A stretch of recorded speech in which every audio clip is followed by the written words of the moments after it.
এই যে নতুন রাজনৈতিক বন্দোবস্ত তৈরি করতে যাচ্ছে ছাত্রদের সমন্বয়ে নাহিদ, মাহফুজ, আসিফ, আক্তার হোসেন এবং অন্যান্য সমন্বয়ক যারা আছেন, এদের ভিতরে এই যে প্ল্যাটফর্ম, সেই প্ল্যাটফর্ম গঠনের সফলতা কতখানি, এটি আদৌ গণমানুষের প্ল্যাটফর্ম হবে কিনা, এরই মধ্যে তাদের যে অর্জন সেটি গণমানুষের হৃদয়ে গেঁথে গিয়েছে এবং তারা মনে করে, সাধারণ মানুষ মনে করে যে এটি ছাত্রদেরই সরকার। শেখ হাসিনাকে পতন সম্ভব হয়েছে ছাত্রদের সামনে এগিয়ে আসার কারণে, যদিও সব রাজনৈতিক দলের এখানে ভূমিকা আছে, স্যাক্রিফাইস আছে, অবদান আছে। তো সেইটাকে পুঁজি করে ছাত্ররা নতুন রাজনৈতিক বন্দোবস্ত তৈরি করতে পারবেন কিনা, এবং পারলেও জিয়াউর রহমানের একক ক্যারিশম্যাটিক নেতৃত্ব যেমন বিএনপিকে যুগ যুগ ধরে মানুষের মনে স্থান দিয়েছে, শেখ মুজিবুর রহমানের ক্যারিশম্যাটিক নেতৃত্ব যেমন আওয়ামী লীগের মতো বড় রাজনৈতিক দলকে এখনও মানুষের কাছে একটা বড়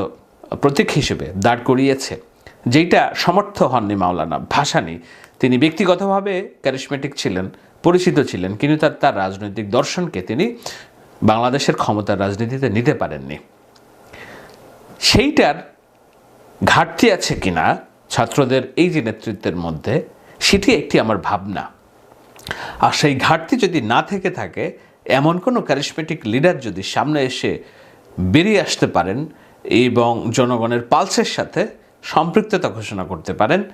এবং জিয়াউর রহমান যেমন সমস্ত দল মতকে নিয়ে একটি দর্শন প্রতিষ্ঠিত করেছিলেন, আওয়ামী লীগের পাল্টা ন্যারেটিভ দাঁড় করিয়েছিলেন, এখন পর্যন্ত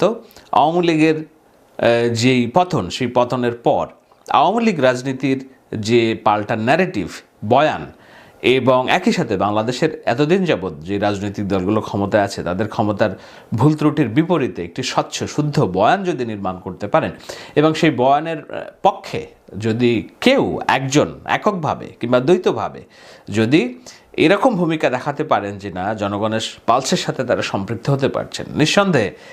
এই যে উদ্যোগ সেটি বাংলাদেশের রাজনীতিতে একটি মোড় পরিবর্তনীয় ভূমিকা রাখতে পারবে বলেই আমার দৃঢ় বিশ্বাস।